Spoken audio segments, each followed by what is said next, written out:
So we are in Daniel chapter 6 tonight. It is handy having a great big table up there. Maybe I need to get both podiums out. I used to do that. It seems like maybe have two podiums.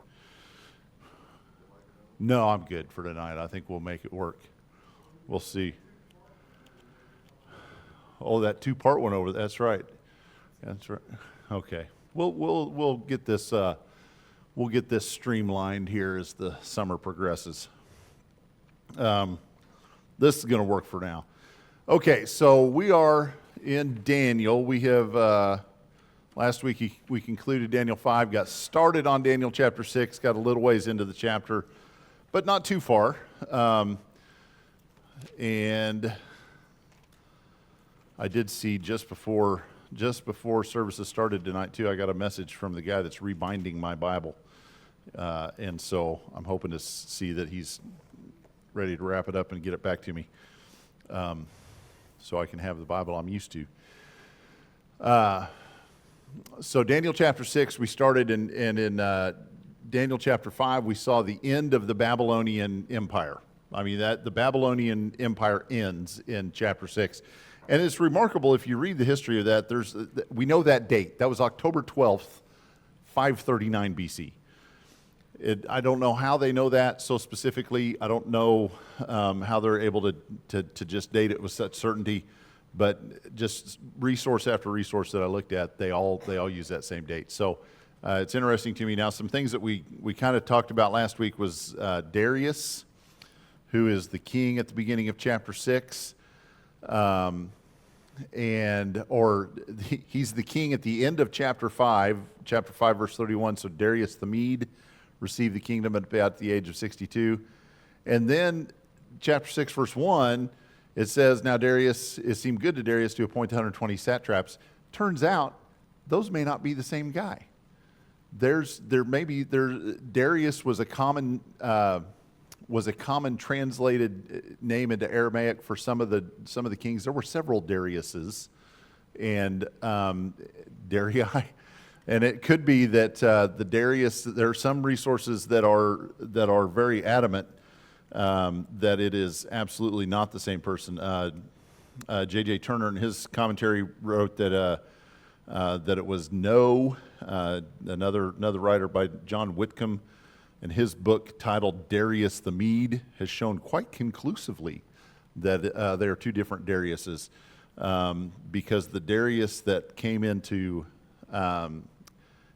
Babylon the night that Belshazzar died, on that specific date, they know the exact date that happened, and they believe they know that he died about 6 weeks later on November the 6th of that same year. And so it's just not enough time for the events of all those events to transpire. So that was the next Darius that succeeded him that would have been the one that is in chapter 6. All of that to say, does it really matter which Darius it was? I'm not sure that it matters for our understanding of the story and our understanding of the meaning of the things that are going on. But it's just one of those kind of historical things. It's a point of interest, at least to me. And so since I'm up here, I get to talk about it. As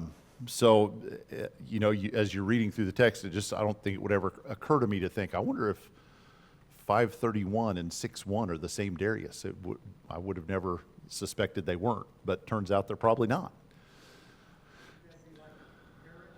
Could be a Herod situation. They actually give the, I could have put these on the slides, I guess, but the Darius of 531, his actual name was Ugbaru, Ugbaru, and was a governor under Cyrus the Persian, and he was killed in battle on the November 6th, just a few weeks after the events of chapter 5.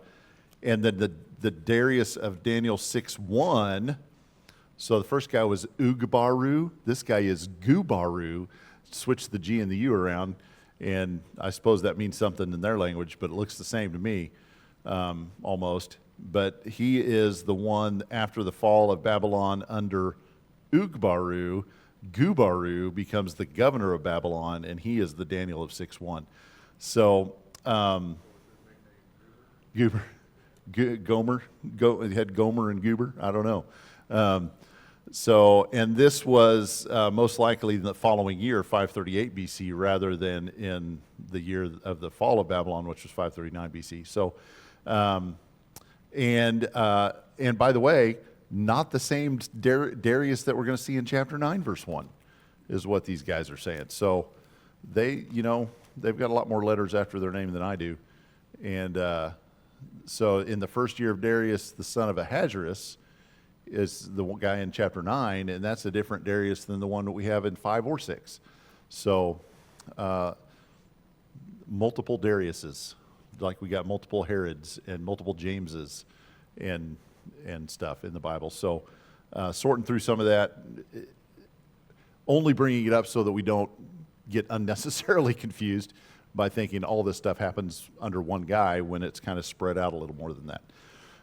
Okay, that's more than enough time on Darius in that context anyway, and which Darius it is. So last week we talked about the setup that this Darius appoints 120 rulers, satraps, governors, whatever the proper level of translation is for that type of ruler over the kingdom, so that they would be in charge of all the areas. And Daniel is elevated to one of the top 3, and then evidently even to the kind of the chief one of those 3. So Daniel has kind of dominion over all of those rulers to see to it that they carry out the business of the kingdom appropriately. And we're not surprised to find Daniel in that position, because we've seen Daniel elevated every time we see Daniel, he's being elevated to a higher position because of the faithfulness in the way that he acts and in the success that he has. And that kind of reminds us of some other Bible characters. You think of Joseph, right, as he was sent to Egypt, and he started out as a slave, but eventually became the head of Potiphar's house, and then was sent to prison, and eventually he's running the whole prison, and then gets out of prison, and eventually he's running the whole kingdom, right? So we see that when faithful men act faithfully, that God rewards them, and he rewards that service. So we see that happening with Daniel as well. So that kind of sets us up. I think we're ready for the next section, actually. I think we got that first section kind of talked about last week, and then we'll start in verse 6 for today. So then, these verses 6 through 9, these commissioners and satraps came by agreement to the king and spoke to him as follows. King Darius live forever. All the commissioners of the kingdom, the prefects, the satraps, the high officials, and the governors have consulted together that the king should establish a statute and enforce an injunction that anyone who makes a petition to any god or man besides you, O king, for 30 days shall be cast into the lion's den. Now, O king, establish the injunction and sign the document so that it may not be changed, according to the law of the Medes and the Persians, which may not be revoked. Therefore, King Darius signed the document, that is, the injunction. So, first of all, they're claimed that all of the commissioners have come together. How many are we talking? 120 plus. Who would that include? Well, I mean, they're missing at least one from their count, right? And so, did they actually have all of the governors sign on to this? Well, I mean, the obvious answer is no, because Daniel didn't sign on to it.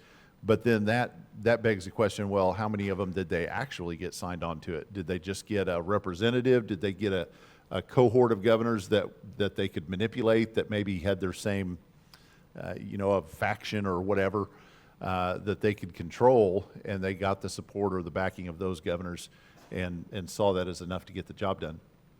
So, Johnny?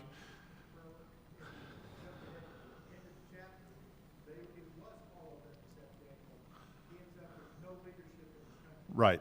And so it seems likely, at least, that at the end, when punishment is meted out, that it is not, they don't wipe out all of the guys. That I don't think the lions, the lions weren't that hungry. So probably just a representative of that group of rulers is what we're talking about. But that kind of leads us into the next thing. This really is false piety. They're presenting this as being a very wise decision, as being something that's very commendable for them to do. They presented as something that needs to be celebrated and looked at in a very good light. But really, their motives are impure. They're being manipulative in the way that they present it, because they're presuming to speak for people that they don't have the right to speak for, and they are misrepresenting people that they know would speak differently about it. And so there's lots of little intrigue going on here that just on the surface it looks like, we kind of wonder about this king. Is he super smart? Is he easily manipulated? Is he surrounded by a bunch of yes men that he's just used to getting his way all the time, and everything? So it kind of makes us wonder about Darius right off the bat, because this, of course, we know the end of the story, and we can kind of read between the lines maybe in ways that he can't. But it seems like if something's too good to be true, maybe it really is too good to be true. Maybe it's not true. And if you've got guys that are coming to you to bring in this tremendous idea, and they're telling you all of the pros of the idea and all of the wonderful aspects of the idea, and they're not bringing up any possible objections or problems with it, that maybe we need to look a little deeper. Chuck?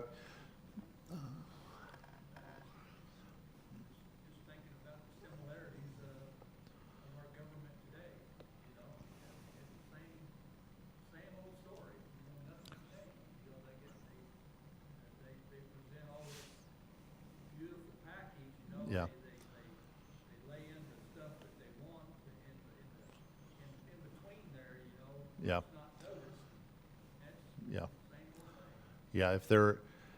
If they're this excited about doing something that on the surface looks like it's being done to honor the king, and looks like it's being done maybe, and maybe you can sell it in a way, he's a new king in a new kingdom with new subjects.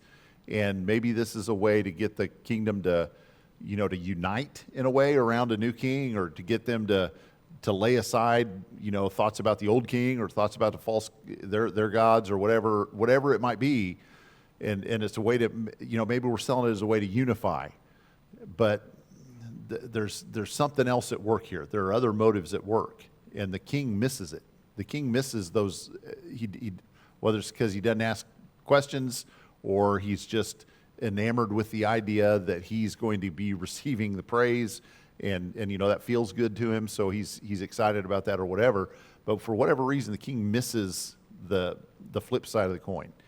And we could park it right there, and we could learn some lessons from that in our own lives. I think we could learn to look at things from various angles and perspectives before we make big decisions like this, because this is a big decision. Johnny. Oh, for sure. Yeah. What's happened to the last two kings we've seen that have had a pride issue? It hasn't ended well. It didn't end well for Nebuchadnezzar. It didn't end well for Belshazzar when their pride got the better of them. And so here we have an instance where this king allows his pride to get the better of him, and it doesn't end well for him. Still, not to the degree that it went for Nebuchadnezzar and Belshazzar, but he's still going to suffer some consequences because of this. There's going to be some loss that's experienced because of this exercise. So, pride goes before a fall here all through the book of Daniel. I think also the group that was, from verse 4, they were trying to come up with a way to trap Daniel. Right. And then at the end of verse 7, it says for 30 days. Yeah. And I just think that's, if you're thinking of something, to catch somebody, you want to extend it long enough that they'll do it. Right. They know in 30 days, there's no way that Daniel won't. They'll have. Petitioning God. Right. And then that caveat, or whatever you say, that sign it so it can't be changed. Yeah. Yeah, and that, you wonder about their choice of verbiage as they're speaking to the king, and reminding the king, oh, by the way, king, when you sign this, remember that you can't change your mind. Okay, and that's like, you know, man, if somebody presents an idea to me and they're saying, now, if you agree to this, you can't change your mind, that's going to make me think awful hard. Why would they think I might want to change my mind? What about this would possibly make me want to change my mind before I agree to it? So maybe I should see if I need to change my mind now before I make the agreement. So that's a good thing to point out. And there's another thing as we read through here, as we read through several different sections today. Let's see, these commissioners. Okay, verse 6. These commissioners and satraps came by agreement.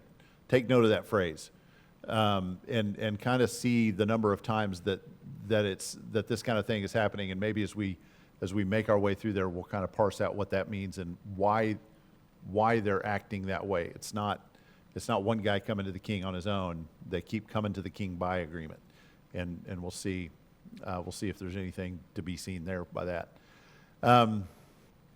Daniel 6 verses 10 through 13. Now when Daniel knew that the document was signed, he entered his house. Now in his roof chamber he had windows open toward Jerusalem, and he continued kneeling on his knees 3 times a day, praying and giving thanks before his God as he had been doing previously. Then these men came by agreement and found Daniel making petition and supplication before his God. Then they approached and spoke before the king about the king's injunction.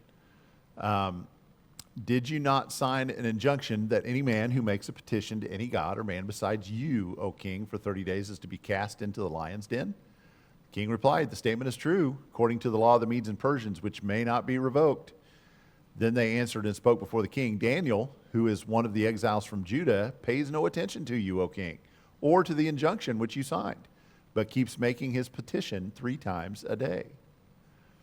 So in the last section, we had the idea of false piety. They're coming to the king with this idea that makes them seem like they're being humble towards their king, right? King, we want to honor you. We want to exalt you. We want to praise you. We want to build you up as a great king that we know you to be. And we think everybody needs to recognize this about you. So we think we should have this law in place so that everybody has to acknowledge you as a great king. And that's just they don't really believe that. They're manipulating him. They're lying to him. If they really believed he was a great king, they wouldn't do that. And so it's false piety wrapped in this pretty package. But here we have true piety wrapped in humility and sincerity with Daniel. He's truly pious. He's truly seeking the one that is greater than him. He is truly seeking to be humble. He's truly seeking to honor and elevate God above all things. And he continues to do that in humility and sincerity as he has always done. He doesn't alter what he's doing one way or the other before or after this injunction is passed. Don? Just the thought of the Medes at that time, first, the king of them was the representative of all the deities that they had into place, all their different idols and stuff. Sure. So they were playing on that, on him. I can see that anyways, to make him feel the bluster his Right. feel of importance there. Yeah. That he had to do that. Yeah. I can see that possibly being part of that. So, I don't know. Yeah, and I think with their pagan beliefs and their polytheism that they would have been a part of, and they would have had their kind of their chief god or whatever. But one reason that they would have not just made this a law forever is because we have gods that we do pray for, but they'll understand if we take a break for 30 days and only pray to the king, and then we can come back to them later and it'll be okay because they don't amount to anything anyway. But Daniel's not going to take a 30-day break from praying to his God, even if he doesn't pray to the king, because does the law says they have to pray to the king, or just if they pray they have to pray to the king? Because you got to wonder if maybe some people just took 30 days off from praying, and so Daniel's not going to take 30 days off. He's not going to ignore his God for 30 days. But if you're praying to an idol, what's it matter anyway? And so I agree. I think they're doing that. Greg? It talks about according to the law of the Medes and Persians. I saw you have constitutional monarchy there differing from, so apparently Yeah. they have some rules that the kings had to go by. Yeah. That were in place. Am I wrong? It wasn't Esther during the Persian, and wasn't the same kind of thing in play, when they put Yeah. those edicts out and all the Jews are going to kill Yeah. them, they had to do a workaround. right. to get around Yeah. the law that was in place. Esther is maybe 100. She's over 100 years after Daniel, but she is still under the Medes or under the Persian Empire before Alexander the Great conquered them, and so yes, and that comes into that whole thing of Naaman's not his name. The bad guy in Esther's story. Haman, not Naaman, Haman. Not Gubaru, who drove a Subaru. All right, what was I? Haman. Haman, passed the law that they were going to kill, and he got the king to sign it, that we're going to kill all the Jews on a certain day, and we can't revoke the law, but what we can do is amend the law to say, oh yeah, you can go out and kill all the Jews you want to, but guess what? We're going to arm the Jews, and they get to fight back. And so all of a sudden, well, maybe we don't want to do that. And so that's kind of, and we'll talk about that at the end of this story. How does the law get amended? Because we can't change the law, we can't undo the law. So what happens to this law after the lion's den? Well, I kind of have that thought later towards the end. Chuck? Yeah, that's very well. This must be kind of not a total monarchy. It's kind of a checks and balances type government. Yeah. It seems like, and I was sitting there thinking, had this happened during Nebuchadnezzar's time, he would go, I'll do it if I want to. Yeah. because I'm the king. Right. It Yeah. seems like it was a different type of And monarchy during his time. And it is also Darius is, well, he is a king, but he is a regional king. He is not the king. We're under Cyrus is the king, and so Darius is like, well, I mean he's a king, but he's not. He's like a king over part of it, kind of like Herod in the book of Acts was king over Judah in that region, but he still answered to Caesar. He didn't get to do whatever he wanted to do. He had to, and so, think of Darius as like Herod and Cyrus would have been like Caesar. And so, my thought was, well, who's going to enforce this? Well, if they don't like what Darius does as the king and he breaks the Persian law and they report that to Cyrus, Cyrus is going to have something to say about that. So Cyrus is the ultimate enforcer, and I don't know if Cyrus would have been as beholden to the law as Darius was, but it was, there were layers of checks and balances in place for sure. Okay, so how was Daniel caught? Did you see the phrase? He was doing what he always did, and they knew that Yeah. that's what he did. And they just waited, Yeah. They knew 3 times Peeping a day Toms. he was Yeah. going to be doing this. Yeah, All they had to do was just go in there and catch him. whenever they knew he'd be doing it. And so verse 11, they did what? They came by agreement. Hey, all right, we got the law passed. Everybody be at Daniel's house tomorrow at 8:15 because at 8:30 he's going to be praying, right? And so we're all going to walk in together because who are we accusing here? We're not accusing just some guy from the street corner. We're accusing our boss. He's the guy that the king has put in charge of all of us. And I'm not going to accuse him by myself because that wouldn't get me anywhere. If he denies it, it's going to be my word against him, and the king likes him better. So we got to come together, and we all have to be in agreement. I know there's a lot of years that's gone by through all the things that have happened. But you'd think they would remember some of it. You think? Well, yeah. Right? You would think, wouldn't you? I mean, why did the Pharisees keep asking Jesus questions? Handwriting on the wall. Yeah. The guy ends up That hasn't been that long ago. That was just recently. So yeah, within the last year or so that happened. And so you would think that they would know some of these stories and know who Daniel is. But I cannot account for why people do the foolish things they do. Come spend a day in my classroom. Together to go in there because they didn't have video cameras. They didn't have, it's got, yeah, they didn't have footage. They had to go in and see it together. And so how many is this? Is it the two other head guys? Do they have a couple of lackeys with them? Is it 20 guys? Is it 50 guys? We don't know how many it is. But it's the ones that are responsible for convincing the king to sign the law. They came together as a group to the king to convince him to sign the law, saying that everybody signed on to it, which presumably the king would have assumed Daniel had signed on to this. And then we're going to go as a group and see Daniel praying so that we can verify that this is happening. And then I wonder what they're going to do next. We're going to go as a group to the king, and we're going to hold the king's feet to the fire to do what he said he was going to do. And so they are acting as a unit in their start to say sorcery, not their sorcery, but their manipulation and their what is the word I'm looking for? Their intrigue, I guess.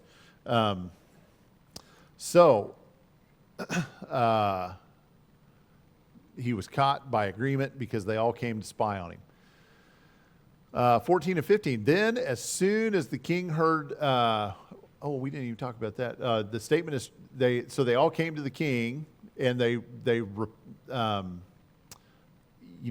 have to tell the king again. Remember, king, according to the law of the Medes and Persians, it can't be revoked. And Daniel, who is one of the exiles from Judah, pays no attention to you. Well, is that true? I mean, he has disregarded the law that the king has passed, but has Daniel ever been unfaithful in his service to the king? Now, we'll see that mentioned later. And so, again, they're totally misrepresenting things. Who are the ones that have been unfaithful to the king? They have been unfaithful to the king. They've manipulated the king. They've lied to the king. They have misused the law to their own purpose to get the king to do what they wanted to do. All of these things are exactly what they're accusing Daniel of, but they're the ones that are doing it. So verse 14 and 15, then as soon as the king heard the statement, he was deeply distressed and set his mind on delivering Daniel. And even until sunset, he kept exerting himself to rescue him. Then these men came by agreement to the king and said to the king, recognize, O king, that it is a law of the Medes and Persians that no injunction or statute which the king establishes may be changed. So, have you ever realized your mistake too late? If you're human, you've probably had that experience. He knows he's been had. He knows he's been played. He knows that this was not the outcome I foresaw here. First of all, did he think he was going to have to throw anybody into the lion's den? Anybody at all? Well, no. I mean, he thinks everybody's on board with this. They told me that everybody agreed with this. They said everybody wanted this. And so maybe some peasant on the street corner, refuses to pray to the king. We got to throw that little peasant into the lion's den, and everybody has a good time then. But my own trusted advisor, I thought he was on board with this. You told me that he agreed to this. Yeah. That'd be a question that I'd be asking. Yeah. I said, when you told me that everybody was. Yeah. But we find out that that's not true, so you guys manipulated the law, so then that law should be null and void. Right. It shouldn't even be enforced because you brought it under circumstances that you brought. Yeah. That's not what. And yet they've got the piece of paper with the king's signature on it, or a stamp or a seal or whatever that says that it's a law now, and it has to be honored. He doesn't get to back out of it. And so that was their play. That was their strategy. We get the king to sign it, and then he has to honor it. He has to obey it. So the king, he's asking the questions now that he should have asked before he signed it. And that's where we find ourselves sometimes when we paint ourselves into a corner, or we realize that we've made a blunder, we've made a mistake, and we start looking back on how we got here. How did I even get to this point? And we start looking back and thinking, oh, there was a warning sign, there was a warning sign, there was an opportunity to change, and now all of a sudden hey, I'm here and it's too late. I've already made the mistake. And so, let's learn from those. Let's learn from when we see other people do those things, because here we have an example of a king doing it, and it's a good warning for us. It's a good lesson for us that we think things through before we make big decisions, especially. So there, did you see the phrase again? It's in there again. They came by agreement. They come back to the king. The king has done, I like that phrase, he has exerted himself all day. He's not just sitting on the throne wringing his hands. He's talking to other advisors. He's searching the law books. He is looking for other case law or examples. I don't know what kind of judicial system they had in place, but he's going to the Supreme Court and he's asking questions. He is exerting himself trying to find a way to get out of this. He is not passively sitting by and trying to, just wringing his hands over it. He is working to try to save Daniel. You know, I may think of things oddly because of the books I read. To me, the law said he had to throw him in the lion's den, but what if there weren't any lions? Oh, what if we got the lions out of the lion's den? We obey the spirit of the law or the letter of the law, but not the spirit. Huh? I never thought of that, Johnny. That's an interesting thought. See there, you should have been one of his advisors. What if we let the lions go? All right, Don. Yeah, I know. That's a good one. Okay, we'll take it, Becky.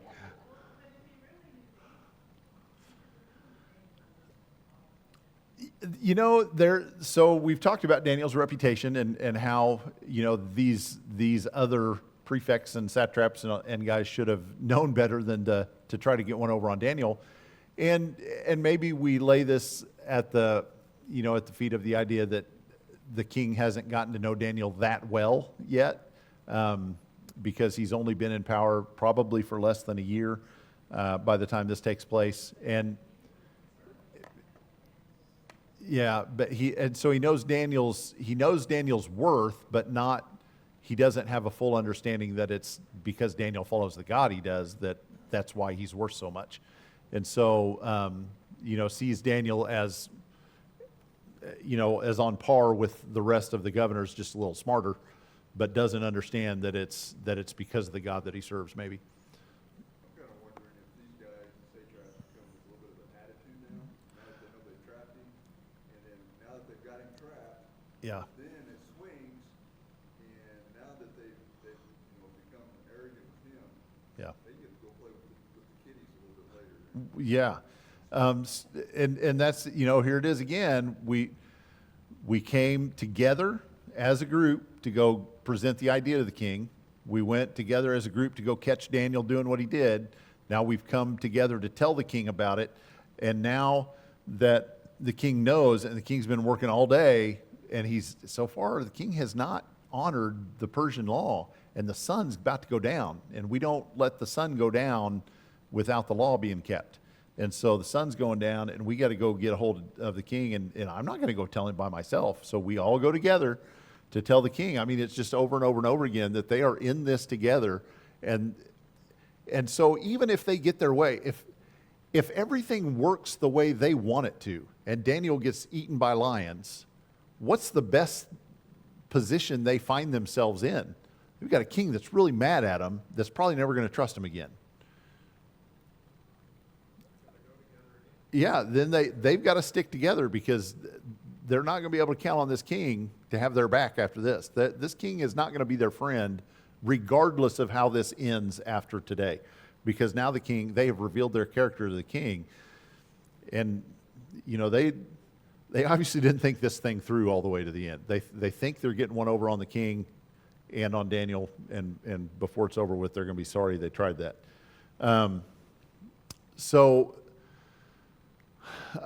Next section, verses 16 to 18. The king gave orders, and Daniel was brought in and cast into the lion's den.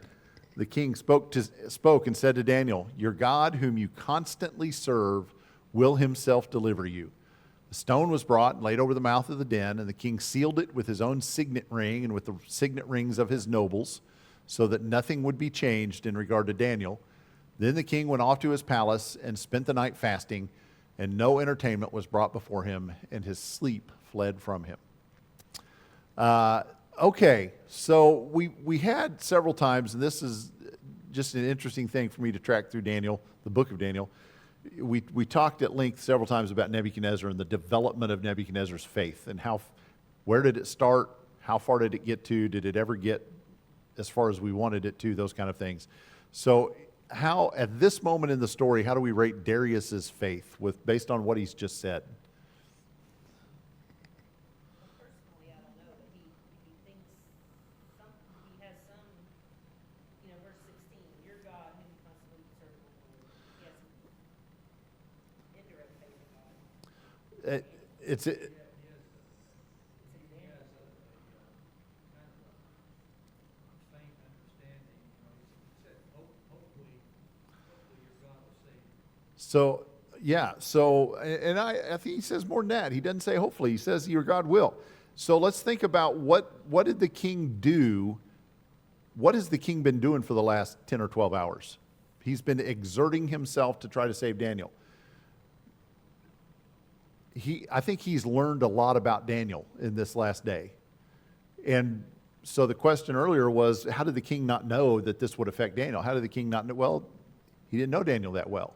By the end of the day, he knows Daniel really well. He's heard the stories. He knows now about interpreting the dreams for Nebuchadnezzar on a couple of different occasions. He knows about the handwriting on the wall. He knows, he's probably heard about Daniel's friends, Shadrach, Meshach, and Abednego, who came out of a fiery furnace.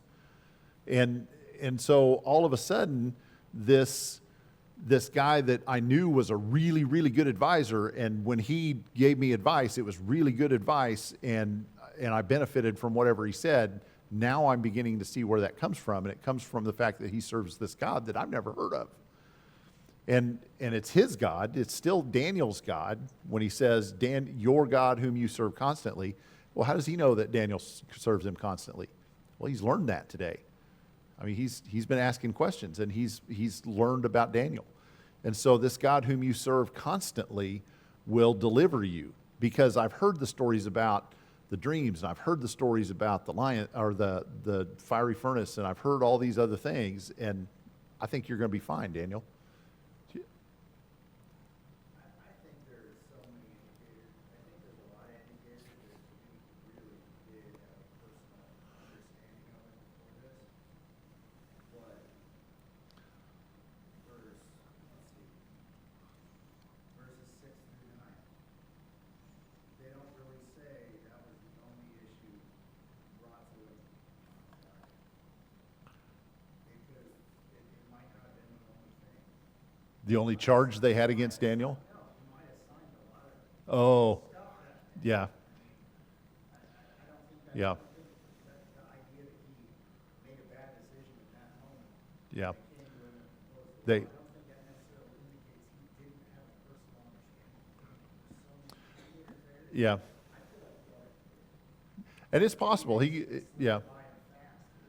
It is possible, and I do like to speculate about some of these details and things, and it is possible that he had a good understanding who Daniel was, and just didn't think about the consequences of that decision, or didn't think about how it would affect Daniel, and kind of let it slide by without putting very much thought into it. And I can't discount that, but now that he has it in front of him and all of those things come to light, that's when he starts asking those questions that he should have asked in the first place. And it's, how did I get here? How did I get to this point where now I'm about to lose my best advisor? Okay. So, and yeah, we can rate the development of Darius's faith as we go along. Because I think that's a good. I think that's a valuable lesson for us to take note of. So why seal the entrance of the? makes it official. What's that? 2 reasons. Okay. I can't discount the idea that we're going to see a tomb later that's been sealed that somebody comes out of, and there's some foreshadowing going on there, perhaps. That I think that's a good thought.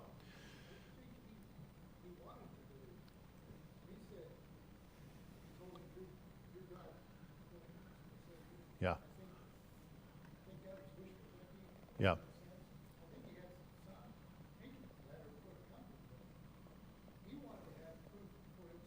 Yeah. Yeah. If Daniel, I think the officials want it sealed so they know the king doesn't let Daniel out. And I think the king wants it sealed so he knows the officials don't go in there and kill Daniel because he thinks Daniel's going to come out alive. And so I think there's a little bit of kind of checks and balances on both groups of people here. The people that want Daniel dead and the people that want him alive are both kind of keeping watch on each other. And it did, yeah. I mean, he put his stamp on there. I put Daniel in the lion's den. The law said I had to do it. I put him in there. My stamp is on there to show that I put him in there. How did the king spend the night? Speculation alert. What does it specifically say? Okay, what usually accompanies fasting? I mean, most of the time, right? That's a phrase, right? Prayer and fasting. And so usually with fasting, we think of some sort of meditation or praying going on. Who's the king praying to? You don't think he was praying at all? He was just depriving himself of food and entertainment. Okay. Well, now you're not letting me speculate. If as we usually think about prayer and fasting going hand in hand, if the king is praying, who does the law say he has to pray to? Himself. Who's Daniel praying to while he's in the lion's den? He's in the lion's den, still breaking the law, by the way. And so it's an interesting thing to consider the thought that if the king is spending time praying, who's he praying to? First of all, is he praying to Daniel's God? I don't know. Is he praying to his own gods? Well, if he's not praying, he's probably thinking, okay, my best servant, possibly a really good friend, he just sent to death. Yeah. Then he's also thinking, okay, if I did this and it was wrong, if his God is that powerful, what's going to happen to me? Yeah. So those are probably some things that are going through his head. Yeah. Johnny. Every time he talks about it, he says, your God. Yeah. Not my God, your Right. God. So I don't think he's praying to God. Okay. I don't think he's praying to Daniel's God either, although, well, I don't know. Anyway, that's, like I said, speculation alert. Just something I had, when I read that word fasting, I thought, usually we talk about prayer in that context as well. It's not there, but what if it was? If it was, who's he praying to? In other kingdoms, other times, they always say, "Your God." Yeah. You know, because this is something, when they come in, the Israelites came in, I mean, this was something, they brought in something foreign to everybody else, Yeah. you know, and so it's just like, your government, when somebody comes over, your government, because if they come over to visit or whatever, it's your government, because it's not theirs. Right. At least not at that point, Yeah. and I think that's just my thoughts on that. I think you're right, and even I think even Nebuchadnezzar, as his faith develops, he does talk about, well, I can't remember now. Let's not go back, but his faith does seem to develop where it's strictly their God, and then it becomes the God, not necessarily ever my God, but there is a God that reigns, kind of thing, and so his view sort of expands as he has more and more interaction. Let's keep going. We got a few minutes left. Let's try to wrap up here. Then the king arose at dawn at the break of day and went in haste to the lion's den. When he had come near the den to Daniel, he cried out with a troubled voice. The king spoke and said to Daniel, Daniel, servant of the living God, has your God, whom you constantly serve, been able to deliver you from the lion's den? Then Daniel spoke to the king, O king, live forever. My God sent his angel and shut the lions' mouths, and they have not harmed me, inasmuch as I was found innocent before him, and also toward you, O king, I have committed no crime. Then the king was very pleased and gave orders for Daniel to be taken up out of the den. So Daniel was taken up out of the den, and no injury was found on him because he had trusted in his God. The king then gave orders, and they brought those men who had maliciously accused Daniel, and they cast them, their children, and their wives into the lion's den. And they had not reached the bottom of the den before the lions overpowered them and crushed all their bones. Okay. He heard Daniel's voice. He probably goes, okay, Now we know. now the rest of the story. I got to wonder if their lives were going to be preserved whether or not Daniel lived. I mean, I almost think the king had them rounded up during the night already. And regardless of what happened to Daniel, they're next in line. That makes me wonder. Jacob? I like how Darius sets himself up as this powerful God who he must pray to, but then when it comes down to saving Daniel, not saving Daniel, That's a great, I don't know, parallel or line to follow through the story. Yeah, I mean, if Darius is worthy of being prayed to, then he ought to have some kind of power, but he was powerless to save Daniel, and he had to rely on Daniel's God to save him. That's a great point. I like that. Why didn't I think of that? A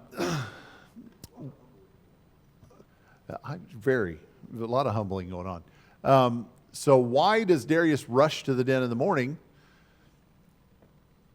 Well, he wants to know. I mean, he's been up all night. He hadn't slept a wink. Sleep fled from him. He's been fasting all night, and he wants to go and see. And he asks, the question is interesting to me. After what he tells Daniel, your God whom you constantly serve will save you. And then he hollers into the lion's den, Daniel, did your God whom you constantly serve, was he able to save you?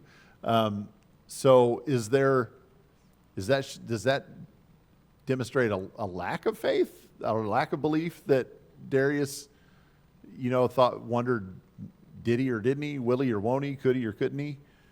We had to find out somehow. Yeah. He, I like the phrase, he said, servant of the living God. yeah. That kind of tells us. Servant of the living God. I like that because, the gods that they would have served would have been idols, dead gods.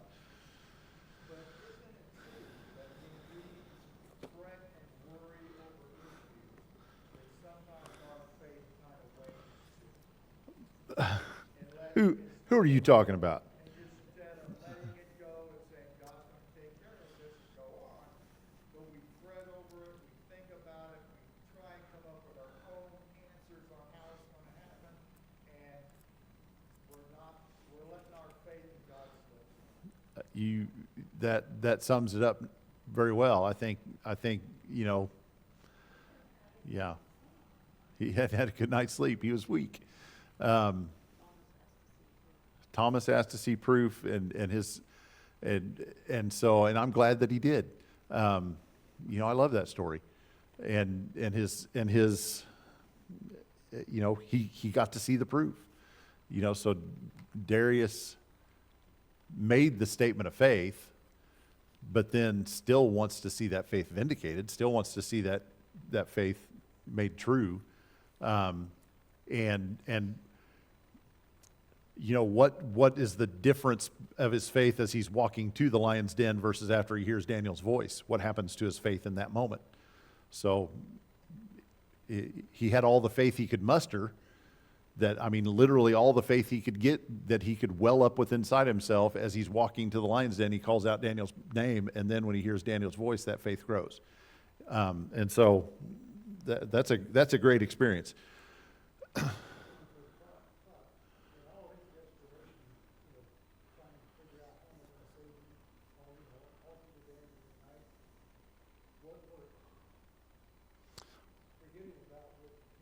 Yeah. There you go.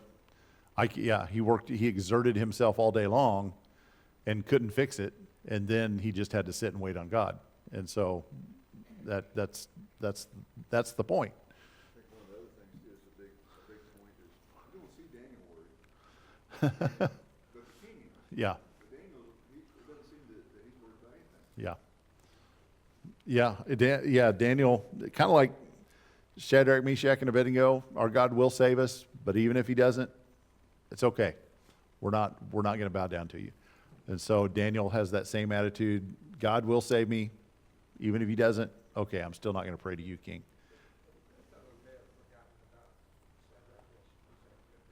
Daniel hadn't forgotten him. Yeah, for sure. And so why is judgment passed the way that it is on Daniel's accusers? I mean, I can understand the dudes being thrown into the lion's den for what they've done to the king. Why the women and children? Part of the Mede Persian